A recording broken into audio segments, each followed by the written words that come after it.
Thought it'd be fun to do the annual Video Game Awards voting with you guys live. I did see some of the nominees. Jeff Keighley did something a little different this year.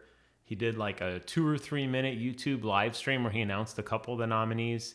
There's been a lot of controversy. We're going to get into all of it. But before we begin, subscribe to the channel. Or not. You know what? I have been getting a lot of subscribers though lately, and I haven't been saying it. So I feel like it's almost counterintuitive to say it at this point. But I did. I went there. All right. I did it. All right. So this is the nominees. Now, there's a lot of categories. There's 29 different things to vote on.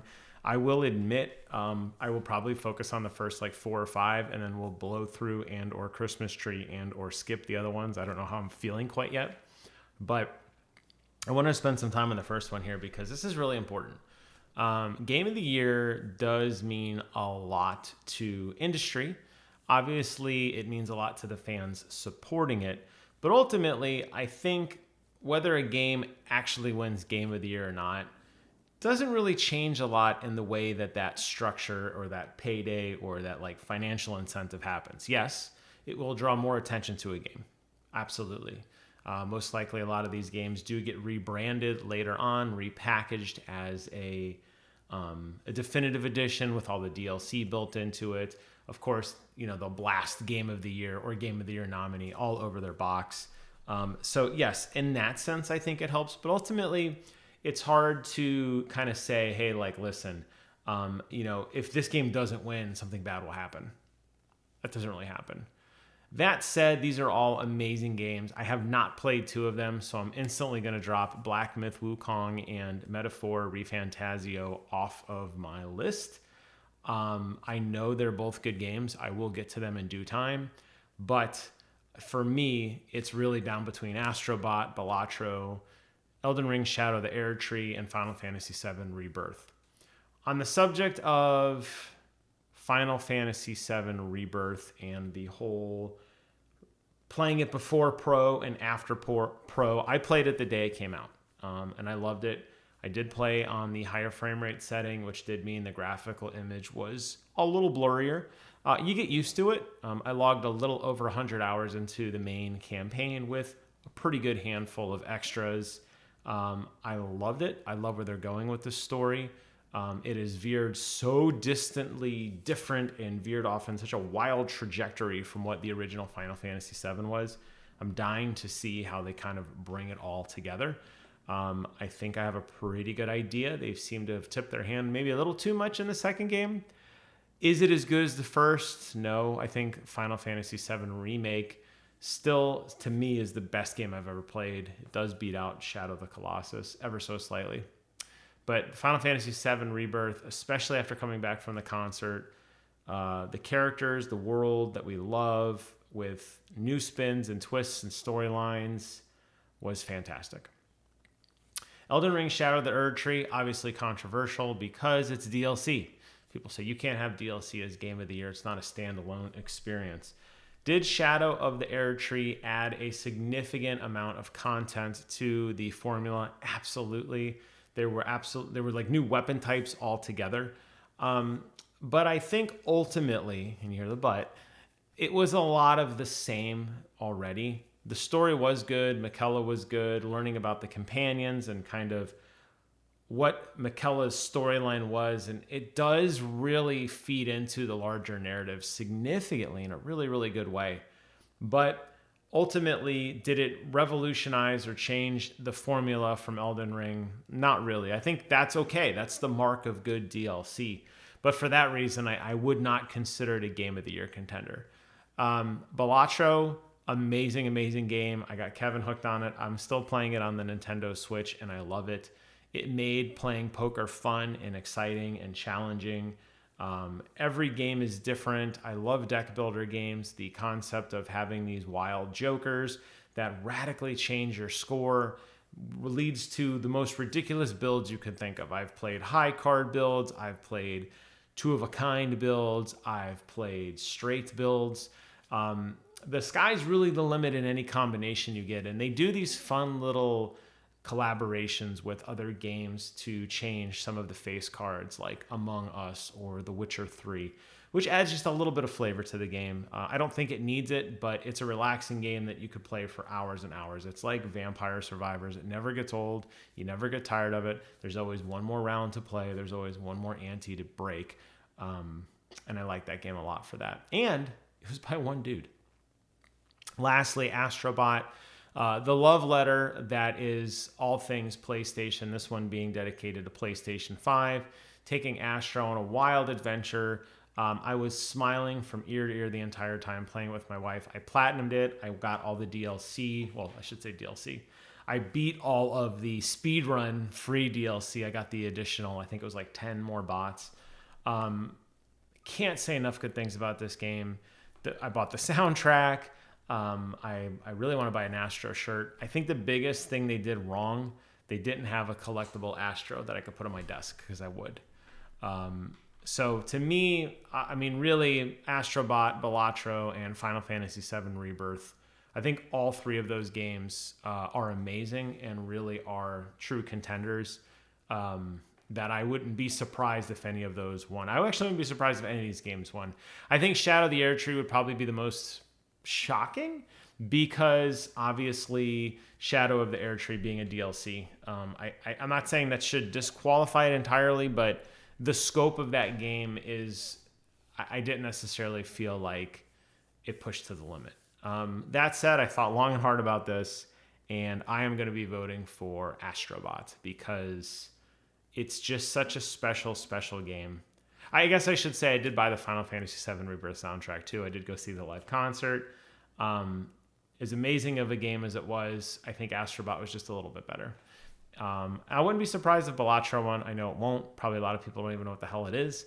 There's always like this indie darling that gets thrown to the wolves, and that's going to be Balatro. But I hope that, at least for that game, it gains recognition and it gets people excited about it, because I think people should play it. And it's definitely the most accessible, I think, in terms of like people who aren't familiar with playing games. I definitely think it's the most successful in terms of like breaking into deck builder games for sure. Best game direction, which is for creative vision and innovation and design. Kind of funny, right? I mean, if this is not telling of what is like this game year is about, I mean, these were all amazing games, and they're the exact same list in the exact same order again. I have said before, as a critique of the Game Awards, I feel like there are way too many categories. I think they should have only like 5 or 6 significant categories and leave it at that. I don't see how a game that didn't win Game of the Year isn't all-encompassing of all of these categories. In terms of creative vision and innovation and design, I mean, honestly, to me, if I'm really thinking about Astrobot being kind of a rehash of Astro Galaxy, the older Astro game on PS4, Black Myth Wukong definitely borrows a lot of its elements from Elden Ring being DLC, Final Fantasy VII Rebirth being a continuation, and Metaphor ReFantazio kind of being a Persona-esque game. Truly outstanding creative vision and innovation, that's Balatro. It really is, just by definition. I'm curious to see how other people will vote on that, though, because I feel like that is something that people, they get something in their head and they're going to vote for the same game like 5 or 6 times. Best narrative for outstanding storytelling and narrative development in a game. For me personally, without a doubt, and it's actually the only game I've played on this list, it's Final Fantasy VII Rebirth. The amount of... There is a Rachel hair on my microphone. My wife sheds. When you think of like outstanding storytelling, Final Fantasy VII with... I don't even want to tell you what it's about. I want you to enjoy it for yourself. They took a world and they expanded it in such vertical and horizontal ways. I'll leave it at that. And I think they did a really good job with bringing that together. I would be really surprised if that game does not win Best Narrative. Best Art Direction for outstanding creative and achievement in artistic design and in animation. As usual, I feel like they always throw this indie darling into the mix with Neva.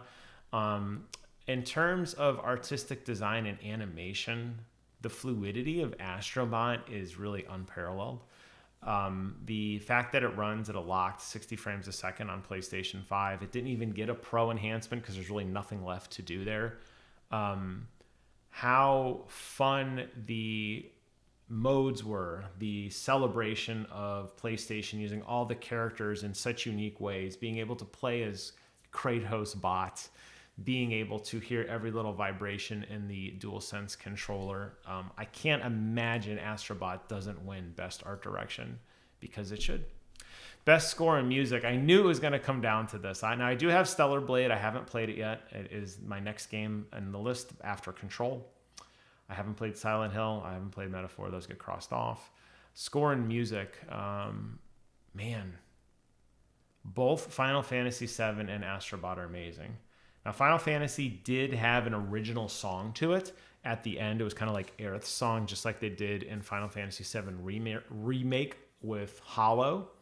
However, Astrobot's all original music, they encompass the themes and the elements of the games they borrow. There is a God of War music soundtrack that has Kratos saying, boy, built into the bass line.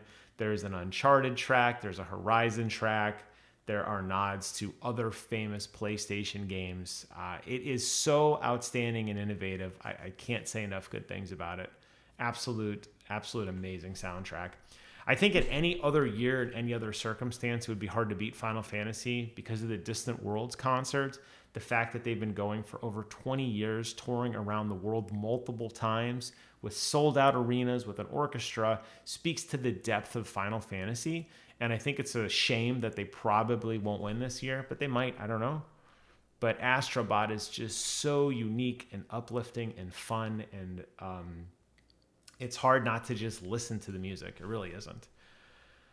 Boy, oh boy, we're getting a lot of Final Fantasy VII and Astrobots. Best audio design.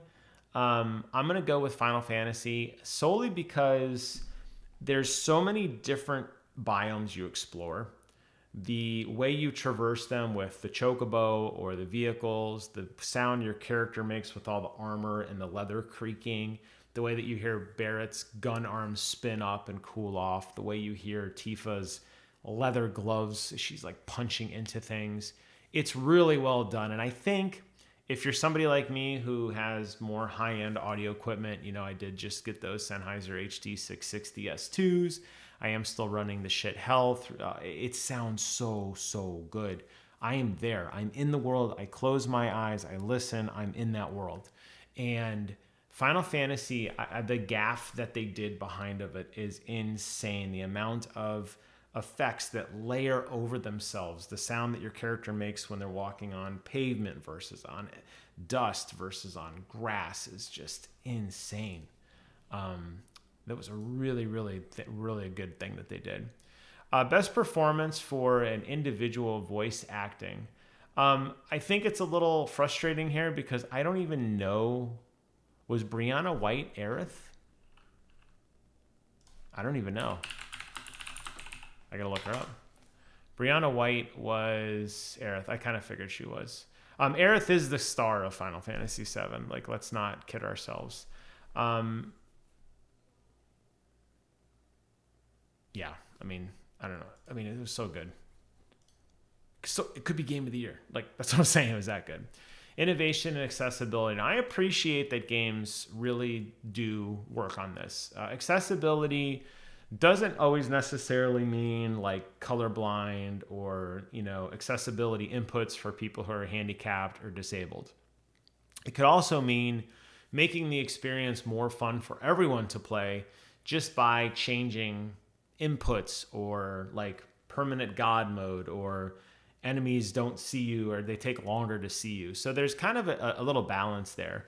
I think this category really kind of pioneered itself during The Last of Us. I think that's when I really became aware, really The Last of Us Part 2, how accessible it was for people who wanted to enjoy that story. Being able to get through the harder things without necessarily ruining the experiments. You kind of have these like story modes, like just to enjoy the game. And I have to say, going through and playing a few of these games, I did buy Prince of Persia. It's sitting upstairs, ready to play it. It's in the backlog. I think I have to get the nod to Ubisoft this time. They did a whole direct basically on just some of the accessibility that they put into that game.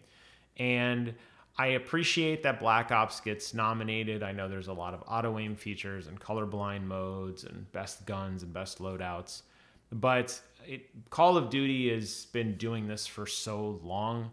I don't really see that I don't see a lot of people playing Call of Duty that didn't play Call of Duty before, but I do know people who are not very good gamers, like my friends who don't really play video games at all, who have bought and played Star Wars Outlaws specifically because they're such fans of Star Wars. I haven't heard that with anything else. So for that reason, it's going to get my vote. And I don't think Ubisoft's going to do very well this year, so maybe they'll win that one. Games for impact that have thought-provoking or pro-social meaning or messages. It's probably going to be Life is Strange, Double Exposure. But the only game I played on here was Tales of Kenzara Zao. I really liked that game. I didn't beat it. Shame on me. But I liked the message behind it. It was about a son going to basically try to revive his father through these challenges. It had a really emotional message. I don't know what happened at the end. That's how emotional it was. But I'm going to actually vote for that because that's one I played. We're going to do one or two more categories and then we'll probably stop here. Best ongoing game. This is content that continues to evolve over time. Man, a lot of these games have come and gone numerous times. Like Fortnite does keep trying to reinvent itself. Diablo obviously has the new DLC. Destiny has the Final Shape DLC. Never got into Final Fantasy XIV. Helldivers is an interesting choice. I don't really know if Helldivers evolved the player experience. Helldivers, which I love the game. I've logged close to 100 hours. I'm level like 40 or 50. I'm getting to the end of like doing everything that I could possibly do. I'm just hunting for pinks. If that means anything to you, if not, don't worry about it. But I feel like Helldivers didn't really innovate so much as just throw insane amount of samey DLC at you. I don't really consider that the best ongoing. I get it. It's somewhat of a live service. That's part of the culture. But, a lot of the DLCs, you're like, it's a new armor, new gun. It didn't really like impact the game. So I'm really kind of surprised Helldivers actually gets the nod here. I think I'm actually going to go with Fortnite only because I recently played it. I was blown away by how different the user interface was and the custom game mode and some of the other features that they added. I remember playing Fortnite when it was literally just a single player game. And we'll go ahead and stop here at the last one, best community support, rather. Transparency and responsiveness for patches and updates. Boy, Helldivers was backed into a corner on updates. They definitely will not win.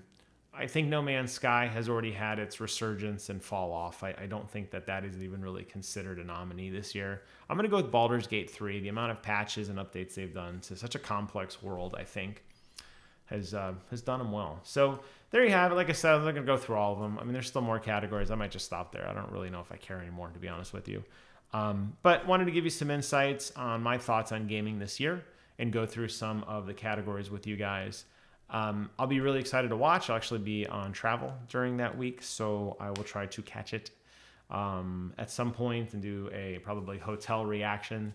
I might still be out actually working, so I might not actually even see it until the next day. I don't know yet, but I will absolutely watch it. I know there's going to be a slew of game sales going on around that time. Jeff Keighley does pull out all the stops. We will get some new announcements. Will they be good? I don't know.